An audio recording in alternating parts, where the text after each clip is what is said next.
banget, nggak rata dengan jamaah lain. Berarti kan tadi sudah mau takbir, nggak jadi takbir.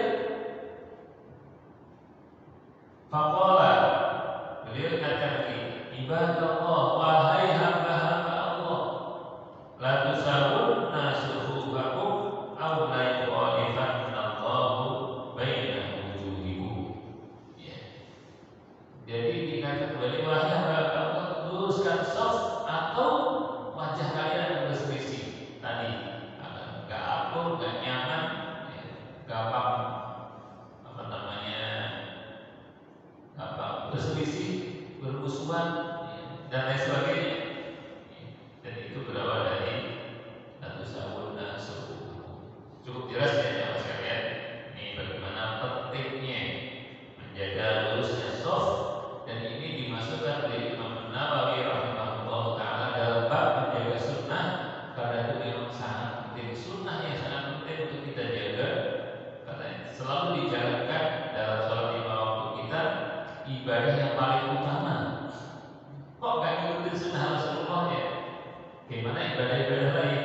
Ya. Jadi sekali lagi, salah satu bentuk mengikuti sunnah Rasulullah adalah dalam sholat berjamaah seperti ini. Ya. Lanjut, an Abi Musa radhiyallahu anhu qala ihtaraqa baitun bil Madinah ala ahlihi min al-lail. Falamma huddisa Rasulullah sallallahu alaihi wasallam sya'nihi qala inna hadhihi an-nara aduwwun lakum fa idza mintum fatfiquha ankum. Ini kejadian yang juga sering terjadi zaman sekarang. Ihtaraqa baitun bil Madinah. Ada satu rumah di Madinah terbakar. Kalau sekarang banyak ya, kebakaran sering terjadi di mana-mana, semoga tidak sengaja. Ya, kadang-kadang ada kebakaran yang disengaja. Alhamdulillah kita sering kita dapat kabar dan kesaksian, bukan kabar-kabar apa namanya, kabar buruk, kesaksian orang yang melihat. Semoga Allah jaga semuanya. Nah, ini kejadian kebakaran yang tidak disengaja, dan itu juga banyak ya. Ya, mulai dari korslet listrik, ya, dari ada yang main api, ya, dari dulu kompor gas yang meledak, gitu ya. Sebabnya banyak. Rasulullah Shallallahu Alaihi Wasallam juga pernah mendapatkan kabar tentang rumah yang terbakar di Madinah. Kebakarannya malam-malam. Ihtaraqa baitun bil Madinati ala ahlihi min al-lail, suatu malam. Falamma huddisa Rasulullah sallallahu alaihi wasallam, ketika berita kebakaran rumah itu sampai kepada Rasulullah sallallahu alaihi wasallam, beliau berpesan, ya, qal inna hadhihi an-nar aduwwun lakum. Sesungguhnya api itu ibarat musuh. Ya. Jadi harus diamankan namanya musuh. Fa'idha mintum, terutama kalau kalian mau tidur. Kalau mau tidur, fa'adfi'uha ankum, maka matikan. Nah, ini terjadi pada kompor misalnya, atau charger sekarang. Apalagi pokoknya kaitannya kan baterai, apa, listrik, bahkan sebagian menerjemahkan ya lampu-lampu listrik dimatikan. Ya. Sebagian malah apa, komputer dimatikan dan diputus dari aliran listrik. HP pecah juga jangan ditinggal tidur. Sebagian menerjemahkan sana, ya, mematikan, dan itu tidak masalah.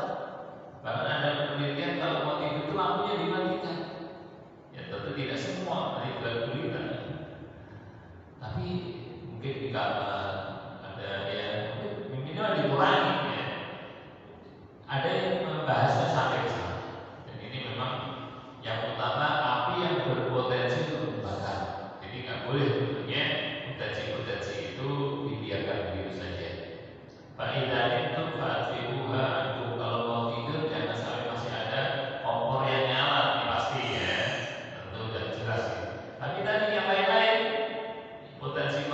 seterusnya perlu dijaga. Jadi kalau sekarang tidak semuanya itu menggunakan api, sekarang ada listrik.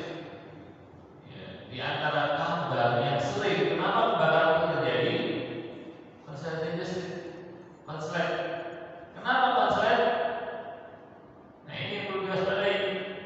Jadi kita bisa mengatur kabelnya yang standar karena Allah Subhanahu wa Ta'ala. Ya, jauhi sebab-sebab yang membuka peluang untuk kebakaran. Konslet itu karena biasanya kadang-kadang kabelnya yang kekecilan, ya, kabel untuk pompa air harusnya gedean, kabel yang kecil jadi bisa konslet. Atau masaknya yang asal-asalan, ada di mana-mana kabel berseliweran gitu ya. Nah, mungkin nggak cukup juga untuk apa namanya kabel satu kecil lagi cabang banyak banget, itu rawan. Ya, meskipun ini sebetulnya perlu semua perlu pencerahan, perlu ahlinya. Minimal kita tanya ya, kepada mungkin kalau tukang listrik yang sudah pengalaman untuk termasuk masanya yang rapat yang mati jangan sampai goyang. Nah ini semua bagian dari pernyataan Rasulullah Shallallahu Alaihi Wasallam, tidak diabaikan. Ya dunianya ini beda, kalau dulu benar-benar api gitu ya, sekarang mungkin apinya tinggal sedikit di kompor aja, yang lain semua pakai listrik, bahkan masak pun hanya pakai listrik, mobil pun pakai listrik, gitu ya, Masya Allah. Nah masalah, jadi semua yang merupakan potensi mendatangkan kebakaran perlu diamankan. Intinya begitu. Jadi apa tadi? Fafiuha ankum itu dipastikan tidak terjadi kebakaran. Ya, Masya Allah. Dan ini bagian dari sunnah Rasulullah Sallallahu Alaihi Wasallam. Maka jadinya kalau kita mengikuti ini, ya mengikuti sunnah, dan kalau kita mengikutinya karena Allah Subhanahu Wa Taala, kita mendapatkan pahala.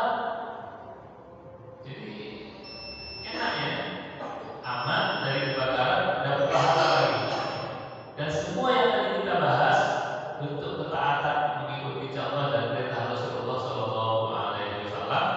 Gambarannya tadi, ya, kalau makan jadi sehat, minum susu anak-anak jadi sehat pula, gosok gigi jadi sehat. Untungnya orang yang melakukannya. Ya.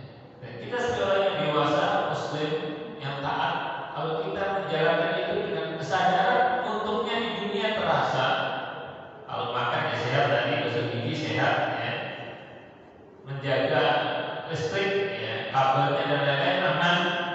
Itu kalau ditunaikan secara manusiawi manfaatnya terasa, dan kalau ditunaikan sebagai orang yang beriman karena Allah Subhanahu Wa Taala, amannya dapat, sehatnya dapat, kemudian pahalanya dari Allah Subhanahu Wa Taala juga dapat.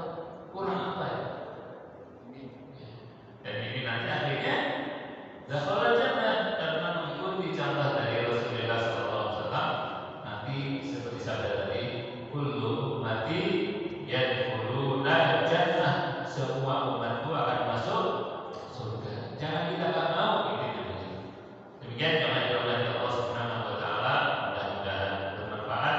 Kurang lebihnya mohon maaf. Assalamualaikum warahmatullahi wabarakatuh. Waalaikumsalam.